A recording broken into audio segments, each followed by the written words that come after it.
Herkese Tatlı Sanatı Mutfağı kanalımdan merhabalar. Bugün çok şirin, çok tatlı, çok güzel görseliyle, üstelik lezzetiyle de çok beğeneceğinizi düşündüğüm harika bir kurabiye tarifim var. İçi çikolata dolgulu, kıyır kıyır kurabiye hamuruyla bu kurabiyeyi çok seveceksiniz. Öyleyse fazla vakit harcamadan hemen bu lezzetli tatlı kurabiye tarifime başlayalım. Öncelikle bir adet yumurtamızı uygun bir kabımızın içerisine kıralım ve bir çay bardağı pudra şekerimizi ekleyelim. El çırpıcısıyla 4 dakika kadar çırpalım. Kullanmış olduğum çay bardağı ölçüm 125 mililitredir. Pudra şekeri yerine dilerseniz toz şekeri de ekleyebilirsiniz. Bu kurabiye iki türlü de çok lezzetli oluyor. Daha pürüzsüz ve kıyır olmasını istiyorsanız pudra şekeriyle yapmanızı tavsiye ederim.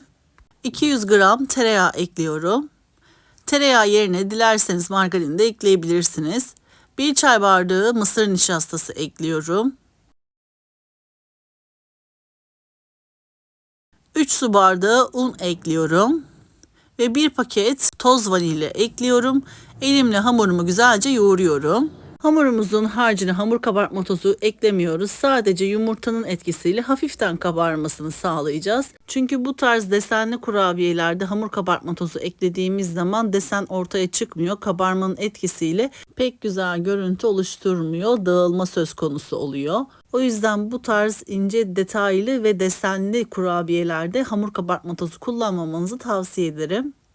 Hamurumuzun kıvamı bu şekilde yumuşacık bir hamur ama güzel bir şekilde toparlanabilen kıvamlı bir kurabiye hamuru.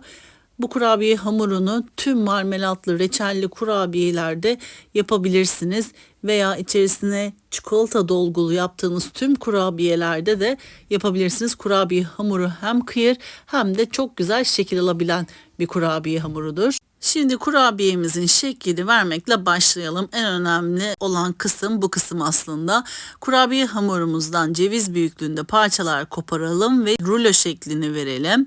Rulo şeklini verdikten sonra hamurumuzun üzerinde parmak ucumuzla bastıralım, hafiften ezelim.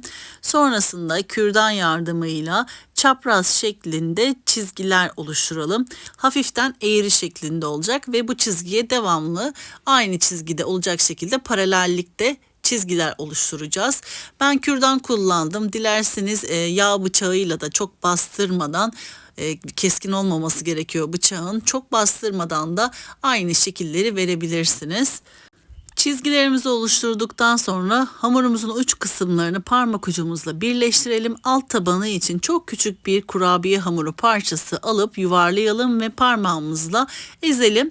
Hamurumuzun alt tabanı için taban oluşturalım. Bu şekilde hem çok şık hem de mini tart kurabiyelerimizi hazırlamış oluyoruz. Hamurumuz bitene kadar bu işlemi yapalım. Hamurlarımıza bu şekilde şekil verdikten sonra yağlı kağıt serili fırın tepsimize dizeceğiz. Önceden ısıtılmış 170 derecelik fırın ayarında kurabiyelerimizi pişirelim. Hafiften kızardıktan sonra fırından alabilirsiniz. Ben fırınımda tam 15 dakika tuttum ama lütfen kontrol ederek pişirelim. Kurabiyelerimiz ne çok yansın ne çok pişmemiş olsun. Üzeri ve altı güzelce hafiften kızardıktan sonra fırından alabilirsiniz. Dilerseniz bu şekilde de hepsini yaptıktan sonra alt tabanları için küçük yuvarlakları en son hazırlayarak da yapabilirsiniz. Açıkçası bana bu şekilde daha kolay geldiği için sonrasında tüm hamurlarımı öncelikle silindir şeklini verip bu şekilde hazırladıktan sonra en son alt tabanlarını hazırlayıp yapıştırdım. Size hangisi kolay gelirse o şekilde de hazırlama aşamasında yapabilirsiniz. Ben bu malzeme ölçülerinden toplamda 32 adet çikolata dolgulu kurabiye elde ettim. Daha fazla yapmak isterseniz malzeme ölçülerini artırarak daha fazla sayıda kurabiyeler elde edebilirsiniz. Kurabiyelerimiz pişti. Yakından da gördüğünüz gibi çok güzel oldular. İlk sıcaklığı geçer geçmez hemen sürülebilir çikolatayı sıkma torbasına alıp sıkıyorum. Bu aşamada kaşıkla yapmakta zorlanabilirsiniz. Çay kaşığı veya tatlı kaşığıyla mutlaka sıkma torbasına sürülebilir çikolatayı yerleştirip o şekilde sıkmanızı tavsiye ederim. Eğer sıkma torbanız yoksa bir buzdolabı poşetin içerisine de sürülebilir çikolatayı doldurup ucunu ufak bir şekilde kestikten sonra kurabiyelerinizin içerisine doldurabilirsiniz. Sürülebilir çikolata yerine dilerseniz fındık ezmesi, fıstık ezmesi, badem ezmesi ile de bu kurabiyeyi yapabilirsiniz. Reçelle de çok güzel oluyor. Aynı bu malzeme ölçülerinden ayrı bir şekilde reçelli, marmelatlı olarak da yaptım. Çok lezzetli oldu. Sadece reçelinizin, marmelatınızın biraz koyu kıvamda olması gerekiyor ve içerisine kuru yemişlerden ceviz veya fındıkla karıştırarak bu kurabiyelerin içerisine doldurup o şekilde de hazırlayabilirsiniz.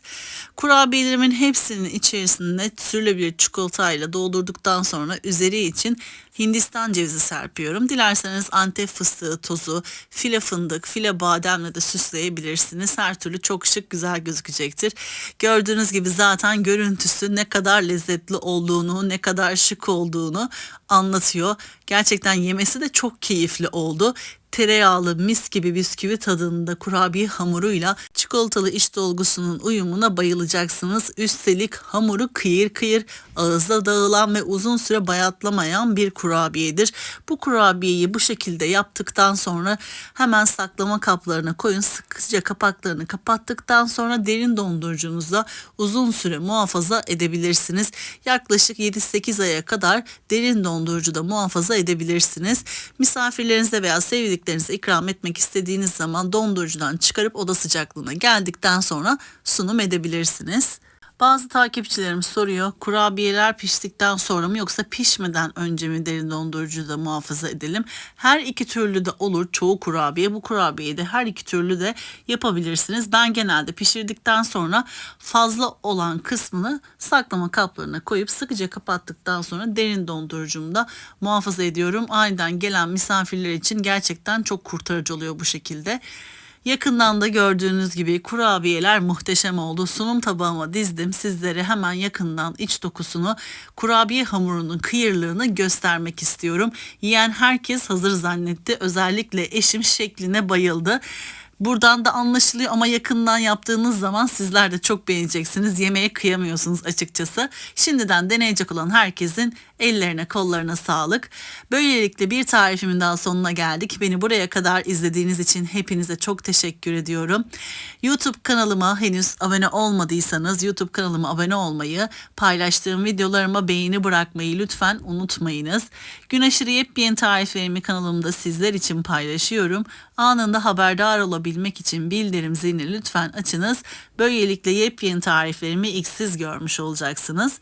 Bu tarifimi ve videomu beğendiyseniz eğer sevdiklerinizle paylaşarak bana destek olabilirsiniz. Bu tarifimi denedikten sonra yorum kısmına kıymetli düşüncelerinizi yazarsanız henüz tarifimi denememiş olan takipçilerim için fikir olmuş olacaktır. Şimdiden tüm destekleriniz için çok teşekkür ediyorum. Bir sonraki yepyeni tarifimde tekrardan sizlerle görüşmek üzere. O zamana kadar kendinize çok iyi bakın. Hoşça kalın.